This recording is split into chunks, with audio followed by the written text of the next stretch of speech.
So I don't think truck drivers dressed in Lululemon. And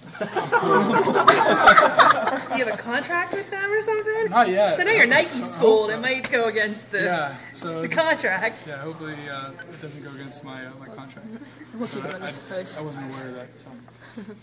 Very well dressed truck driver. Chase, what is? I mean, everybody talks about this is just a game. It's preparation week to week. One thing at a time. I mean, you've been involved in a few of these.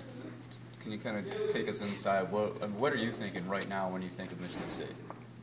I think it's a rivalry week. I think you give something a little extra for this week for sure, but.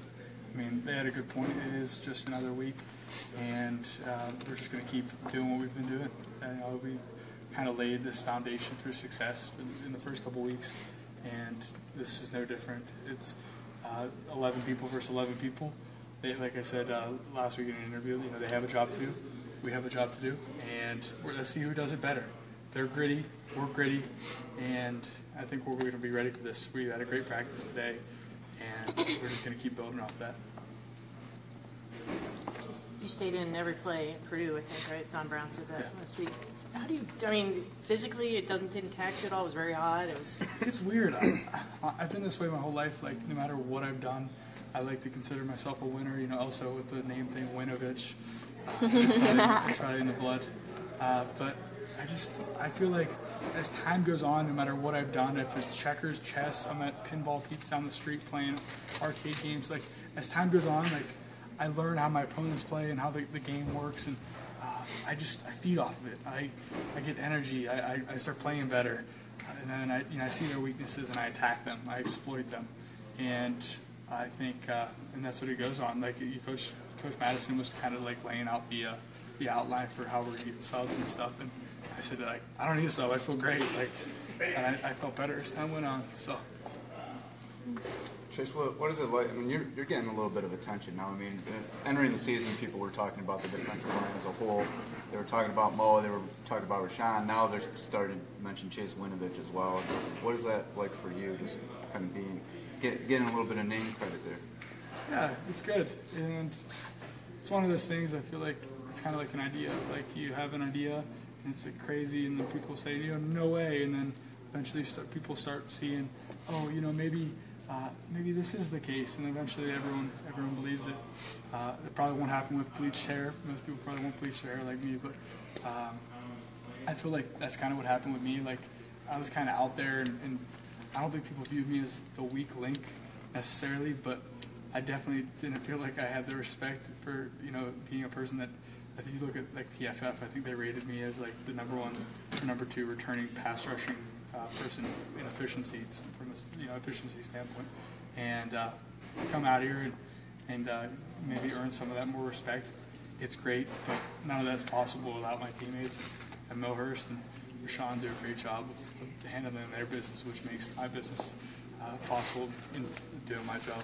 Do you have a bit of a chip on your shoulder about that? Every day I wake up. Like the thing is, for me, I've been waking up for years, just scrapping for these crumbs that people have left for me, and I feel like for the first time that I have bread in front of me, and I could just take a big bite out of the loaf. So what kind of bread do you like? I usually go with wheat, because it's healthier. But raisin toast from Benny's down the street. I'm not allowed to say you should try it because it's a violation, but it's pretty good. What do you mean by your scrapping for crumbs? Scrapping for crumbs, like my freshman year, like just on scout team, like I think if you ask anybody that was there whenever I was on there, I was always just balls to the wall, like yell. I remember getting in a fight. We had a safety at the time, and I literally screaming at him. I was like, "This is why you'll never play here!" Like freaking out on him because he wasn't like giving a lot of effort, and then like sophomore year comes around, and I'm a tight end, and I'm begging for a spot on special teams, and like literally begging Coach Baxter, and finally he was reluctant because we had like injuries, So, and then I go in there, I had like two tackles against Indiana, and then my junior year comes around, and there's some points where I get Iowa I had 2 plays or 3 plays, I had a sack. Indiana the same thing. Wisconsin I had 1, and I had a passing pressure. So it's just scrapping, I get my crumbs, and And I ate them, and I enjoyed those crumbs, but I always knew I was meant for more, and my family obviously believed that I was meant for more as well. So, was there ever a point in your career, even in high school, when you felt like you had the role that you were supposed to have? If that makes sense. Yeah, I think in high school I definitely did. Towards my senior year, I felt like I really had it. Junior year, I didn't really feel like as satisfied as I was because I felt like I could do even more to help the team. I felt that I could have more role in special teams and more role in an offensive perspective, but they just wanted me to focus on defense my junior year. Senior year, I was on like all the special teams and offense and defense, and I don't even feel like I still feel like I need to do more to help. That's just the way I am, and but I'm just going to focus on what I need to do now and help the team win against Michigan State on Saturday. So. What comes to mind when you hear Michigan versus Michigan State? What immediately comes to mind? Just the rivalry. I think about all the memories, like being on scout team, putting tape. We don't do this anymore, but taping our helmets green, and just the years of abuse they had laid on us. Like in recent memory, that's just kind of like the impression that I took going into this game, and not only just myself, but we remember that, and I think this is gonna be a fun one. So you look at this game. I look forward to the opportunity to go against it. You look at this game as, and not even from a selfish standpoint, but I mean, of course you've been in this spot, kind of being named, being mentioned a long moment. And Rashawn, do you feel like this game can be a game where people say, okay, now I really see Chase Winovich? I feel that it's every game. I'm out there and I'm in the national spotlight. It's the same way against Florida. Like I've said this before, like no matter what you say of me, whatever excuse that you come up for why I can't play, or I'm going to show up, and like that's great, and that's hearsay. But at the end of the day, you can make all the excuses you want, but the offensive tackle that I go against and the quarterback that is potentially going to get hit are going to have to answer. So, Michigan State got a great offensive line, and they're going to be a challenge, and ready for it. So, several of your teammates and even Don said they all agree you have a screw loose. I mean, is that flattery? There's a great Conor McGregor quote. He's like, if anybody's been here interviewing me knows how many times I've quoted that man. If anybody knows any connections, put me in touch. But you got to be obsessed. You got to be a little crazy towards your craft, and I believe I'm just that right amount of crazy. I'm not. At the end of the day, I'm a normal person. I'm just a fun-loving, hard-working individual, trying to make my family proud out here. But you got to be a little crazy if you're gonna do what I plan to do. And there's also a good quote. It's like the people that are crazy enough to believe they could change the world are the ones that usually do it. So I believe that I can accomplish great things here and beyond. And so I'm going to give him another shot and see what happens. What would you say? I've never met him. Conor McGregor? Yeah. I don't know. This is your chance.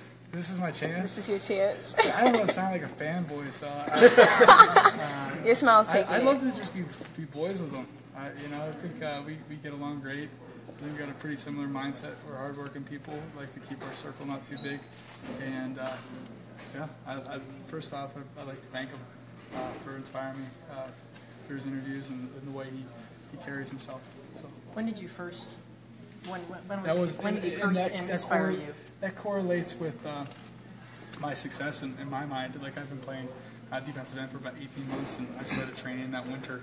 And that's actually right whenever I discovered Conor McGregor. It was right before the Jose Aldo fight. I saw how he's a plumber, and he just was driving to work one day. He said, "F this," and he just went to the boxing gym the gym and started working out and turned his life around. So it was kind of like, for me, it was kind of like how I was a tight end, and it's like I said, forget this, and went to defensive end, and almost like he was a plumber, and he said forget this, and went and did what he loved, did what he was best at. What kind of you mentioned the obsession and kind of being a little bit crazy if you want to be good at what you do. How have you translated that? I mean, you're one of the nation's leading one of the nation's leaders in sacks. I mean, how have you translated kind of that obsession into sacks? I mean, I'm always watching film. Like you see me in my house, I'm always on my iPad, just watching, just learning, seeing what I can pick up. I'm always doing, like, if I'm going through any doorway, like people laugh. Like I'm always working, club rip or just if there's a moment or two before. I'm willing to do it. I feel like what other people maybe aren't. I don't know if they're embarrassed or maybe they don't have the resources. But like this winter, I took a ballet class. I took like 20 or so lessons with an instructor down the street, which I think helped me just like, agility wise and balance. And I don't know. I feel like I'm just a perfect fit for this. So. Did you go through the recital? I did not go through the recital. If I did, you guys would probably be invited because you did awesome. Do you have any questions? You're a new face, so. You said you had a good practice today. What stood out in practice today?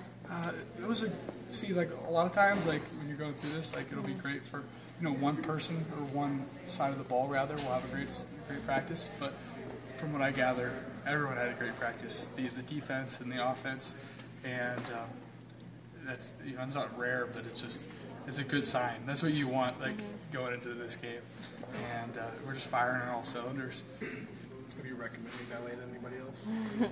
I think I talked to a younger kid, Danger Blocky, and I entertained the idea with him with us going, but I don't know, it might be kind of weird to get, two guys in there, so. A lot of Thomas, Boston Bruins goalie a few years back was talking about how he took ballet. Did you just get the idea, or how did you I was doing ballet and jiu-jitsu, actually, and I think both of them helped me, but like, our winter workouts were just not way tougher than usual, but just like we did a lot of testing, and like I'm so competitive that like I'm so competitive that I knew I just wanted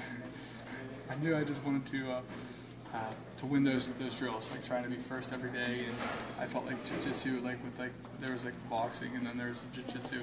I felt like that was a little too much, but I felt like ballet I was able to incorporate without taking away from one thing.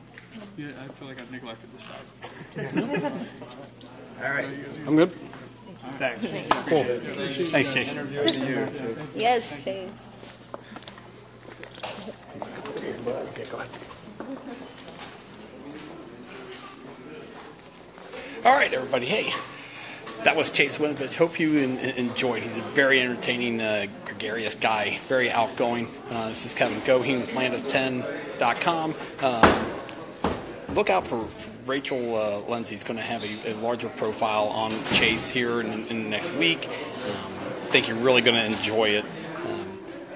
Remember, we've got both mailbags for recruiting tomorrow, and we've also got Rachel will have a team mailbag on Thursday as well. So any questions, go ahead and shoot them to us here at land10.com. You found us on Facebook here. You can follow me at Cincy GoGo. Follow Rachel at rlindsaycmg on Twitter, and also our Twitter page is at land of 10 MICH. So thanks for watching. Hope you enjoyed.